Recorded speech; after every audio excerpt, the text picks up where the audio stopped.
Coyote hunting. We're talking how to hunt them during the day, the night, and on a trap line. All that right here with Mike Hearn and Colt Morris. I'm KJ. You found the right place. We go all over this little blue orb, sharing stories and tactics about chasing wild game. Now, let's get on the hunt. Welcome in, all you gun talk hunters. I'm your host, and this episode is brought to you by Savage Arms and Range Ready Studios. Today, we are talking about coyote hunting, and none better than Mike Hearn out in Colorado. If you don't know him, you're going to find out real quick because the dude has been on a slaying trip. He's done work with a lot of different companies, and currently he's doing a lot of work with Tricer. And then we're going to jump out to Colt Morris out in the Midwest, who is trapping coyotes like a madman. He operates and owns and runs Coyote Academy online. He is the number one source that I have found if you want to learn how to trap more coyotes. And so we are literally going from trapping coyotes, night hunting coyotes, and then hunting coyotes during the day. So you're going to get all three phases of coyote hunting tactics this time of the year. But right now, let's head up to Mike Hearn in Colorado. Mike, how you doing, man? Good. Dude, you have not slept. That's what you told me when we first got on. You're like, I haven't gone to sleep. I slept like 2 hours. I got home at 5 a.m. this morning. So what were you doing? Just out shooting dogs all night? Murdering dogs. Third night in a row.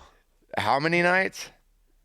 Third night in a row. Oh, gosh, dude. I don't know how you're doing it, man. Yeah. Like, that is a grind. It's not healthy. It's not healthy. It is not healthy. Because how many energy drinks do you suck down a night?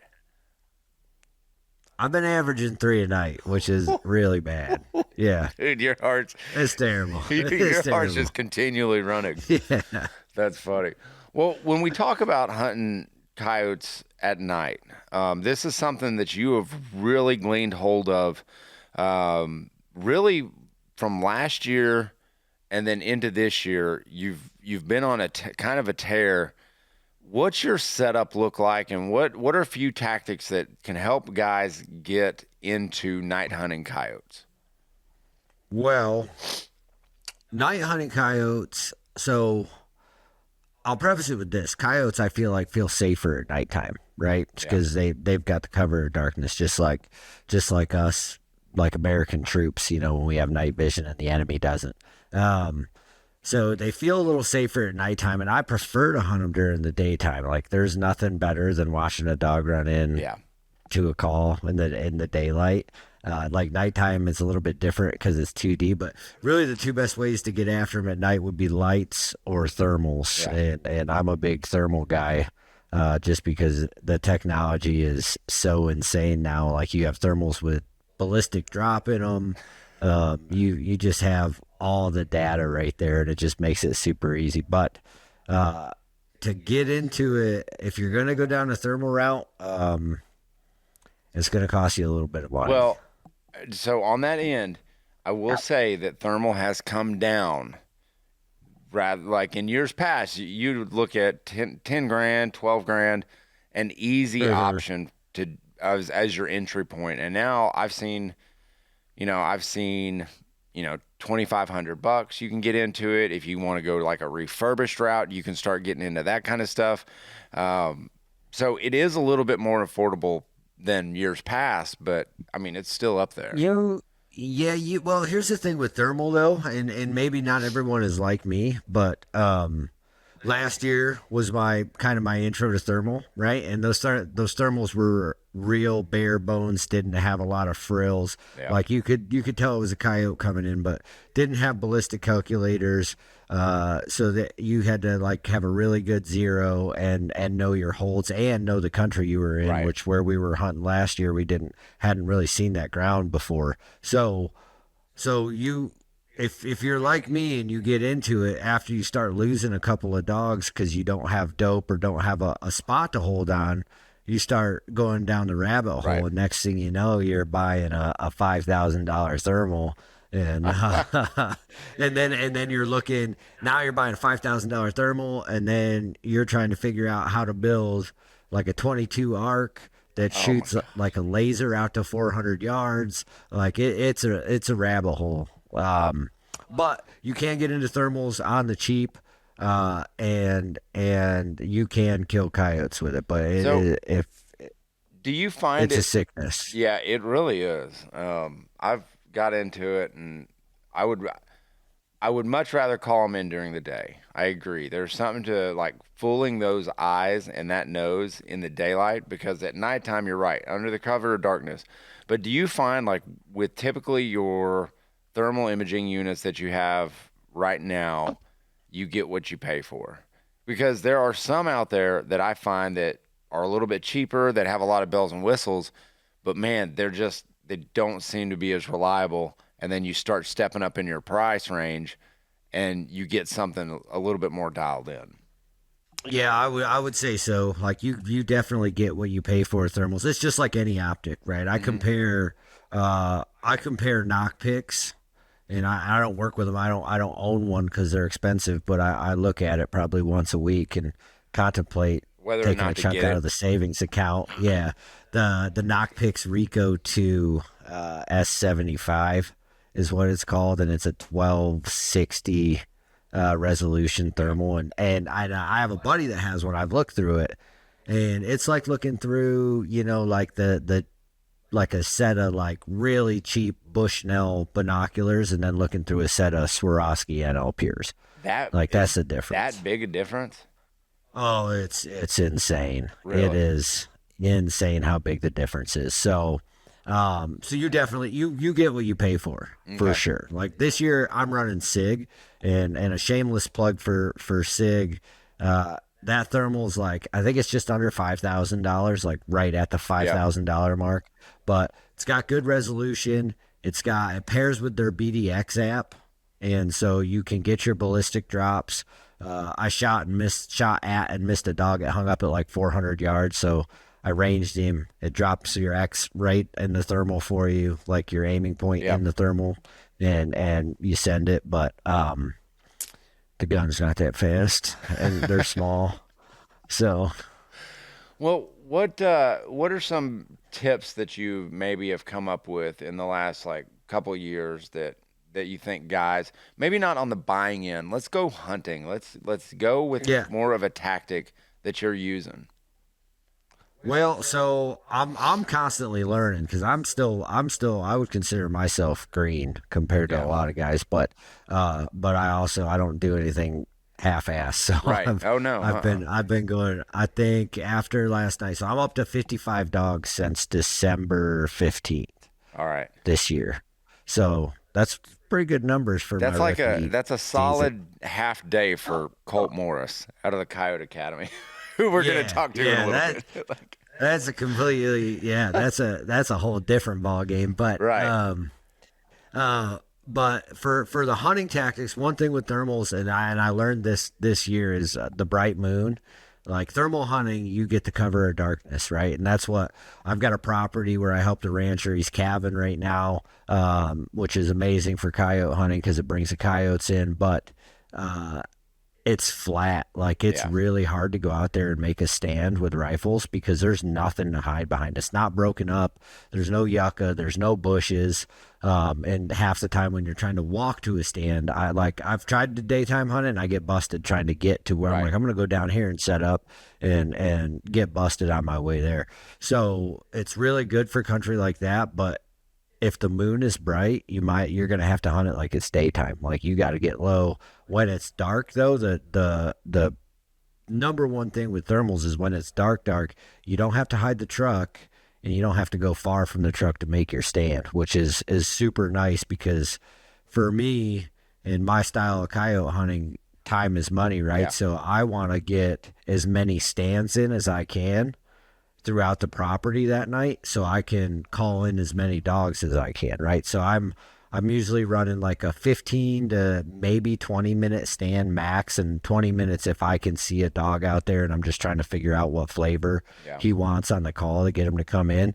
But I'm usually running like a 15-minute stand and running through a sequence of different sounds, trying to figure out what's going to make that dog get aggressive or want to come in or curious or or whatever kind of mood they're in. And then I'm loading up the truck and I'm driving a mile plus away to the next stand. So it's just boom, boom, boom. It's great for the ADD brain, Yeah. which I have. Yeah, because I'm doing mostly day hunts right now. What my dude, I don't drive a mile and a half or like because Oklahoma, which is typically where I'm calling dogs, extremely windy, and so that call's not carrying far as you would think it is, especially if you set up with that wind in your face, which is typically what we like to do. I might make a 400-yard move. It just depends on what that weather's doing, what that wind is doing. Yep. But yeah, at night though, it seems like it carries a little bit, especially if the wind's not going. I mean, and especially if you're on flat ground. Yep. At nighttime it carries, and then like getting up on a hill, getting up on a hill helps, like any of that type of stuff. You just like some things for nighttime, like if it's dark, I will stand up on a hill. But if there's like ambient light from like a city behind me, and it silhouettes me up on standing on the hill, then I kind of get down the hill. So you still got to use a little bit of common sense to try to break up your background. But but nighttime hunting is definitely fun. The one thing I'll say about nighttime hunting is it doesn't get me. It's fun because it's action packed, but it doesn't, like when I'm watching a dog come in during the day, my heart will beat. I'll like have to control my breathing. I get excited, right? Yeah. And nighttime, it's 2D, so you're looking through that thermal image. So it's still fun and exciting. Yeah. I mean, I've been doing it 3 nights in a row. Like it's ruining my life a little bit, but it's just not quite the same as watching a dog come in. It really isn't. It really isn't. All right, thanks, Mike. We're gonna bring you back in here in a little bit, but let's take a word from our sponsors right now, and then on the other side, let's get back to Mr. Colt Morris. Looking to trim a few LBs out of your pack or just your firearm? Check out the Savage 110 Carbon Predator.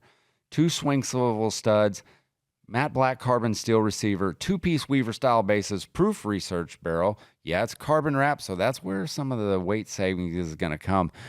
And you won't be disappointed because they offer it in a lot of different variations. 6mm arc, 223 Remington, 22-250, a favorite of mine, 308, 65 Creedmoor, and 300 Blackout. Now, you're talking about weight. You're talking about, well, how much really is it going to weigh? Trust me, you're going to be able to carry this thing all day. It's under that 7-pound range, so I promise you it's accurate too. So trust Savage 110 Carbon Predator for all your weight savings. Tired of your range time being just mag dumps and Instagram flexing? Enter Range Ready Training, where Director of Awesomeness and everything else, Chris Serino, turns keyboard warriors into actual warriors. Or something like that. Pretty dang close, I would say. Yeah, the guy's been there, done that. Pistol, check. Rifle, check. Yeah, we got it all. Force on force, we do that every now and then too. Bring your bruises, instructor development. Welcome to the Thunderdome of Learning. It's more than training, it's range ready because real life doesn't come with a respawn button. All right, welcome back. And we're going to jump out to the Midwest with Mr. Colt Morris and the Coyote Academy and talking trapping. How you doing, man? Hey, what's up, dude? You hear me all right? I can hear you great, man. So when we talk about trapping, so how much of it goes into location and sense, and how are you drawing these dogs in your trap? So a location's key, in my opinion, and that goes from like putting boots on the ground. Yeah, everyone that's an outdoorsman that takes it seriously. I don't care if you're hunting or what, you're scouting. Like he was talking, like he might go out and maybe locate every once in a while. But like finding out where they're at and then setting the trap is like that's it in a nutshell. And then having good baits and lures, or using like real deal coyote urine, fox urine. Yeah. That is, you want to use the best of the best. And he was talking about using like some of the best thermal optics. I want to use the best gear, best trapping gear, everything, man. And then like using aerial maps and looking at drainages or topography and then kind of getting an idea of where you want to go look on the property, and then taking a dog with you. And I've raised a few dogs. I've got a pup right now and working with him, and I just take him with me, and then I carry treats. He finds some coyote scat. I give him a little bit of Yeah. positive reward, and then before you know it, that's all he wants to do, and he loves it. And it's the whole scent scheme of it, though. Like, I don't get too worried about that. Like, they know Okay. I got to be there, so I just try and get in. I try and be as efficient as possible and in and out. And I mean, it goes back to what he was saying earlier too, with he's making quick stands, Yeah. 12, 15, 20-minute stands. Like, I want to be on to the next farm. I'm not, and like when I go in, dude, I'm not setting up like, say it's a 500 acres. I'll look at the topography map. I'll kind of get an idea, and then I'll go scout it. Yeah. Well, right there off the rip, after I scout it, I've got like probably anywhere from 2 to 4 spots that I think are going to be good. I'll set those 4 spots on that. Now I'll keep records of that over the years. And then I'll be like, okay, well, these 2 spots really aren't that active. Well, these other two, I don't know, for whatever reason, I'm getting them down here. And then just build upon that, and then you're just in and out, in and out. I will say the one thing that I've noticed, though, with trying to be like repeatable, is it's never repeat. Like, you want it to be repeatable, but it's never like that. They come in and they mow down a whole fence row or something. Your location changes. Yeah. You know what you're worried about. But as for the scent, I'm just in and out, man, and I don't worry about it too much. I'm not over there trying to, I don't know, roll around. Right. But I'm not like anal about it. Yeah. That's one thing about whether you're night hunting or that you're trapping, is that it seems like there's a crossover on, like, not spending a whole lot of time like in one set. Do you think we lose much? I mean, because you've been hunting at night too. You've kind of really, Right. I mean, just to maximize your time, so because you have a day job, Right. Mike has a day job, and so we try to maximize our time. When you are out at night, are you doing exactly the same thing, maximize your time on each spot? Yeah, I'm honestly, I'm seriously like running tops. Right now would probably be like 25, 30 minutes. And that's only if I hear, like, say I had them, I located them, or they, like, they howled back at me, and it was around like the 15-minute mark or 12-minute mark. Yeah. I'm going to see if I can't get them to work in a little bit closer. With it being super cold here, and I have probably over a foot of snow here in Ohio, they're not moving, dude. I went out the other night. Me and my buddy, we went out, and I'm even hunting places where I know there's compost piles. Right. Like, they were howling. I mean, they were beating the band, but they were so far off, and it's like, well, we could pick up the call, walk towards them, and it's just like, what do you do in that instance? And are they going to even want to come out at all? But dude, they were lighting up the other night when we went out. Yeah, So- they were lighting up. I always found, I mean, especially like this time of the year when a cold front like really pushes through, you get those first few days of really heavy snow. I've always found like the third and the fourth day like really good to go out, because that ground kind of hardens and they kind of get a little bit hungry. They got, Right. I guess they kind of get like us. We get a little stir crazy. We want to get out. We want to move a little bit. Is that what you see? They have to be starving right now. I mean, and I don't know if the snow is too fluffy. I was hoping, because we were out, and I was like, man, I really hope that we can get like a nice little melt. Yeah. The top crust will freeze, and then those coyotes can move on that a little bit easier than just, if you're running through 8 inches of fluff snow. I don't want to do it. See, they're more like us than we care to admit. I mean, if you look at it, they get stir crazy. They don't want to walk through all that stuff. They take Right. the path of least resistance. But when we were out, we were running anywhere from 10 to 15-minute stands, and like we had them, like I said, we had them locate back at us around, like, I think it was like 15-minute mark, and I was like, let's just stay till 25. Yeah. Maybe something will pop out on the tree line, and we can maybe get a shot up at it. But Yeah. I'll tell you right now, is the bread and butter right now would be trapping. Yeah. going to some of those spots for me anyways, in my, but I got so many good spots I could go out and just bust some coyotes right now with this big snow, just Yeah. make a big flashy set. Really? And, oh yeah, just, and you're talking about locations, or find the grocery store, find where the food's at. Yeah. Yeah. If it's a compost pile, use it to your advantage. Why wouldn't you? Yeah. You're wanting to maximize the number of coyotes you're killing, whether that's or calling, I should say, whether that's trapping, dogging them, predator hunting in the day, thermal at night.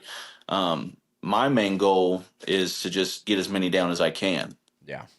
And I go out to Oklahoma and I trap.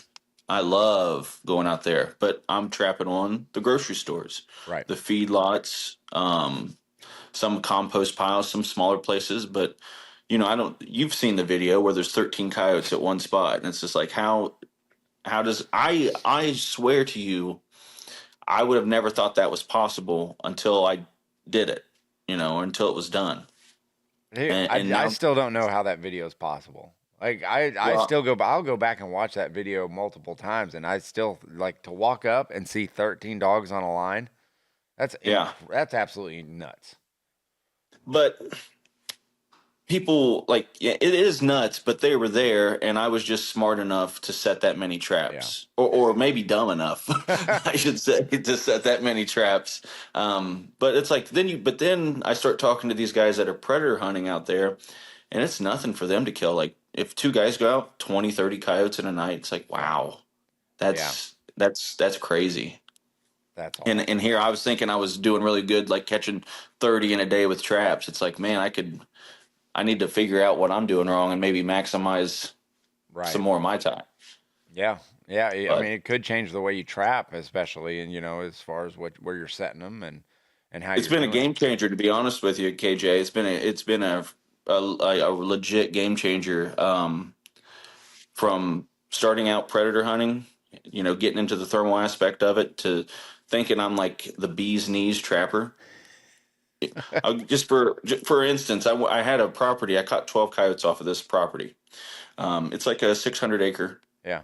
in a creek bottom. And it's in a valley. I thought, man, I'm not seeing any more tracks. I'm checking out other parts of the property. Nothing's coming in. And I go out and I predator call it in March. So I trapped it during the first season of last year, and then I went out in March. And man, I was running a thermal, and there's like two coyotes just out in the field chilling. I look on the other side of the field, there's two more out there, and then I get up onto this little knob, and you can see everything. Yeah. And like he was talking, like getting up on a hill and getting that vantage point, and I could see two coyotes, way off, two more over here, and I'm like, dude, I suck at trapping. That's funny. Yeah. I mean, yeah, nighttime, because thermal, nothing hides. What thermal are you running right now? I have the Pulsar Thermion XL60. Yeah. It's their like, I think it's their 1280 model Yeah. or whatever they are. And Pulsar then, does some good stuff, man. yeah, I was on the tester program with Rick's Optics. Man, Yeah. they have, for best bang for your buck, I feel like they're probably there. D&T has some good stuff that I've seen. And I'm not trying to plug anybody, Right. but Yeah. I ended up getting a really good deal on a Rick's DBH D6. Yeah. And I don't know if you're familiar with that scope, but it's a design by Hunter. That's what the DBH stands for. Okay. And Gotcha. there was a couple people that were involved that were actual hunters that designed this scope, Yeah. and that thing has been phenomenal. That's what awesome. I've been running here lately. Yeah. So That's good, as long as it's working. Well, yeah, but I will say, I didn't mean to cut you off, No, but you're like getting into the predator world, seeing stuff through thermal, it's been, it hasn't only helped me like get more coyotes down, Yeah. but it's helped me become a better trapper, I think, honestly. Okay. Like location wise, seeing where they're at, locating them, knowing where they're at now. Yeah. Like before, when I was trapping, I never went out and located. I just would go Oh, and really? find the spots. Yeah. So I kind of like. that had to help you with thermal when Oh learning yeah. what to set up on and where they're moving. I mean, just to learn that aspect. Let's bring Mike back in because I know he's got some thoughts. I've seen him shaking his head. Mike, what do you got to say, man?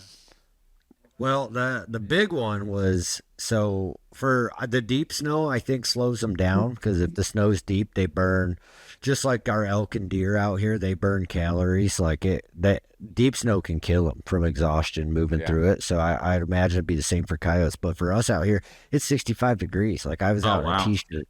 It's outrageous. But I think when that ground freezes, my good buddy, my primary hunting partner has a theory that when the ground freezes, they can't dig for food. So they hunt more. And then the prevailing theory, I think, in like the coyote community is that when the ground freezes or when it's cold, they're burning calories to stay warm. So they have to take calories in, calories out, you know? So we haven't had, because this year's been weird. It's been slow and weird on a lot of the properties we have. And normally when it's cold, they're hammering. But we're lucky out here. We never get a ton of deep snow down where I'm at. That stays up in the mountains. That's nice, man. It's easy.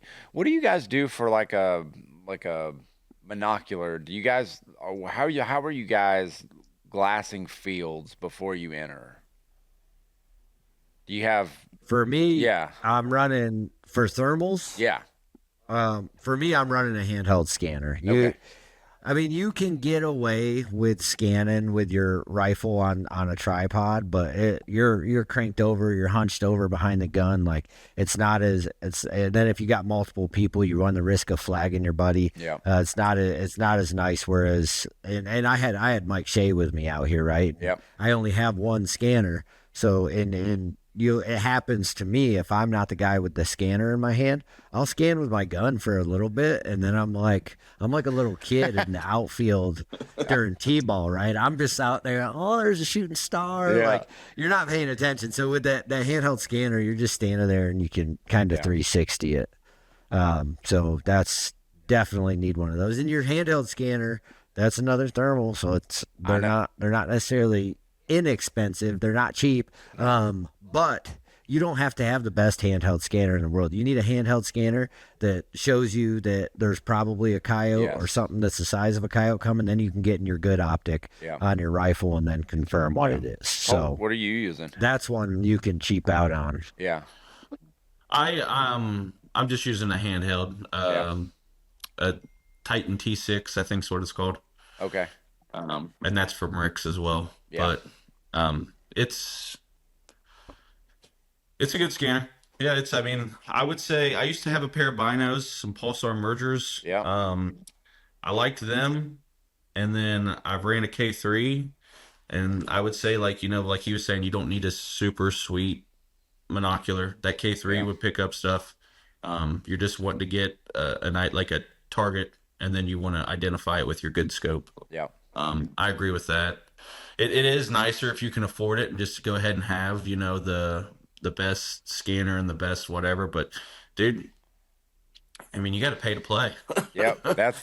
That's the problem. You do. I'm looking at the setup that I've got in front of me. So are you guys bolt guns or are you guys gas guns? Both. Both? I am both to a point. I am a gas gun guy pretty much through and through, but I am gonna get a 22 Creedmoor that for one of these properties I have, there is nowhere to hide, right? And you got to shoot those dogs a long way away. Plus side to not having anywhere to hide is I can belly crawl up a rise, see a coyote 700 yards over there, and he doesn't know I'm there, and I can be in the prone and smoke him, so I don't have to. There's not brush and grass everywhere. It's like a carpet out there, But the not plus side is I can't have fun and sit down in my seat and be set up against a cactus or a bush or whatever and sit there and wait and call a dog in. Yeah. And that's anything that has anything to do with calling. That's why I love elk hunting so much. That's why I like coyote hunting. It's just anything that's interactive. It's just it's interactive. Like you're moving that way. You're getting it done. I love it. I've always been a bolt gun guy. Like with this. And maybe I ought to just make it get a gun that I can outfit and go gas gun. That way I have quick follow-up shots. But, dude, it's a TC Venture 22 250. That's what I'm running. With a can on the end of it, I run a Speed K Banish can on it, and dude, it's solid. It's short little package. It's easy. Yeah. But yeah, The one I will make an argument for a gas gun for coyote hunting, and this is my argument, and a lot of guys avoid the gas guns. Like, I don't think anyone on this has a problem with it, but a lot of guys avoid gas guns because they say they malfunction, and they're not as comfortable with a gas gun as they are running a bolt, right? But for a gas gun, for me, I'm trying to eliminate as much thinking as I can, so I can just like the stuff we learned, like training for combat. It's all muscle memory. So I'm trying to eliminate as much of that thinking and thought that I have to, and any extra moves. So with a gas gun, I don't have to rack a bolt, especially if I'm on a tripod, like nighttime hunting. 100%, I want a gas gun because I don't have to rack a bolt. Because this hand is manipulating the ball head, and it's messing with the thermal. So this hand's got 2 jobs already. So you don't need this hand trying to do that, and then you're trying to run a bolt and track a dog. It's a lot. So gas gun remote. Plus, that's probably my biggest downfall right now is I miss the remote so many times. We'll shoot dogs, and then I'm like, man, I should have put pups in distress on, and it's like 40 seconds after the fact that I'm hitting pups in distress. You should have just because they've got the little shot bang thing feature right there. So Fox Pro has that. Yeah, I'm running a Lucky Duck. It doesn't have that. I was just telling Shay about that last night. I was like, Fox Pro makes a call that when it picks up the shot, it automatically switches. It does, which is pretty cool. It is nice. It's a nice feature. I've ran it. I mean, you do appreciate it when you get those follow-up shots pretty easy. Oh yeah, it's nice. Well, guys, I just want to say if I was gonna, I would probably run a bolt gun if I was wanting to be like shooting precision, knowing I'm like dialed in completely. But I love my 22 Creed AR-10.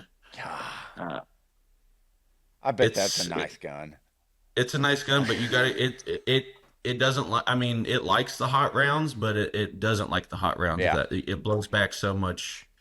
So you were talking about that Speed K. Is that a pass-through suppressor? A flow-through? Yeah. Is that a flow-through? Yeah. Oh, yeah. Yeah. That's going to be it'll be loud on that gun. Yeah. It's quiet at your ears, but loud out in front, correct? Yeah. Let's more carbon come out. Yeah. I was thinking about maybe getting a flow-through or something for that because I was getting so much. I was popping primers. I don't know what was going on, man. Yeah. I know the chamber pressure on 22 Creeds. It's up there. So that's why I feel like now at this point, I don't know how old that gun is, but most people have settled like the arc rounds are your gas gun rounds, and then the Creed rounds are your bolt gun rounds. Yeah. Just because they are so gassy and that chamber pressure is so big. Yeah. I'm trying to make it work, KJ. I'm trying, man. Hey, that's all you got to do. Just make them work. But there's a lot of cans out there that might help eliminate that. I think they make. I put the V2, the Banish 30 V2 on it, so it has that bigger, end cap on it as well. So I'm just wanting to try and get as much pressure, and then I got a adjustable gas block I put on it. Yeah. So I might put like hydraulic buffer, maybe. I don't know if it's that new Banish 5.56. Yeah. Because I was running the Speed K. I think it's sitting right there. Actually, I was running that on my just my 223 gas gun. Yeah. Okay. And then when they came out with that 5.56, I picked that up, and that quieted it down quite a bit. But it still does pretty good with the not getting a ton of gas in your face. Yeah. Right. Yeah. Well, Mike, what do you got coming up? Tell people where to go to find out more? Because, by the way, if you are not taking a tripod out in the field with you, you're making a big mistake. And Tricer does make a ton of great ones out there. We didn't get a chance to run over it today, but tell them where they can go find out more, Mike. Yeah, well, we're actually giving away. What? So this shameless plug. We're giving away a full thermal hunting setup. So we're giving away a tripod. We're giving away a Lucky Duck Super Revolt 2.0 e-call, and then we're giving away a SIG 516 G3, which is their 5.56 piston driven AR, which is super nice for running with a can because that bolt does not get nasty. It requires way less maintenance. So we're giving that gun away with the Sig Hexium 5.56 can on it, as well as the SV50 thermal weapon sight and their MV50 thermal monocular. Dude, that's a lot of stuff ridiculous. to It's the remember. war. It's the War on Hogs and Dogs giveaway on Tricer's website. So, I'm on, dude. I had to go look at it because I was like, hold on, and that's like, dude, that's a $12,000 like setup. that's a $12,000 package. Yeah. So we wanted to like get people in the field, and I feel like I've known about predator hunting my whole life. And until I went out and did it, I like just didn't make time for it. And I went out and did it, and I was like, why have I not been doing this? Same from Jump Street. Yeah. Like, so if you don't try it, so we're trying to incentivize people to get out there and try it. Get out there, maybe help a local rancher or at least help save a fawn or two this year. And all you got to do is put your email on that web link. I don't know it off the top of my head. KJ, maybe you could throw it in the show notes. Yeah, throw your email in there, and then you get entered for a chance to win that whole setup. Well, but then you can go earn more entries. Like, so there's ways that you can earn more entries. Yep, so. you can earn more entries if you buy any of our shooting products. So our bipod, our HK kit tripod, or the X1 or X2. So as long as it's a shooting product, that's additional entries. Yeah, that's awesome. All right. Thanks, Mike. Colt, what about you, man? What do you got coming up, and where can they go learn on how to trap more dogs? Coyote Academy, coyote-academy.com. It's the website that you can check out. I don't have any sweet giveaway. Right. No. Dang. So you can go over there, and then I do like a blog. I've been incorporating a lot more of the predator calling aspect into the blog too, especially a lot more rifle stuff. I will say, like, I'm not an expert, but I know what I know, and if it helps you, that's great. If it doesn't, that's also great. But one thing that's new is I'll probably be going out hunting again, maybe in Oklahoma, end of February. And then I think I'm going to start guiding some coyote hunts down here in Ohio. Oh. So, yeah, I just got to go through and get my talk to my insurance guy and make sure I'm squared up. And I got that extra rig, and it's like he said, I wish I would have been coyote hunting since I was, knee high. But I have an extra rig, so I can always kind of accommodate somebody, and dude, that'd be so sweet. Help me help you. Well, you learn. Yeah, I mean, don't absolutely. think of it as I get to go on a hunt. You're going to learn a skill. Right. Like that's how you have to treat those type trips, and like just leave your ego at the door, and just go. You know what? I want to go learn from some of the best that are doing it right now actively, and that's how I look at it. That's a smart move, man. All right, guys. Well, I appreciate it. All you gun talk hunters, you know the drill. Keep those muzzles pointed in a safe direction, and always be on the hunt.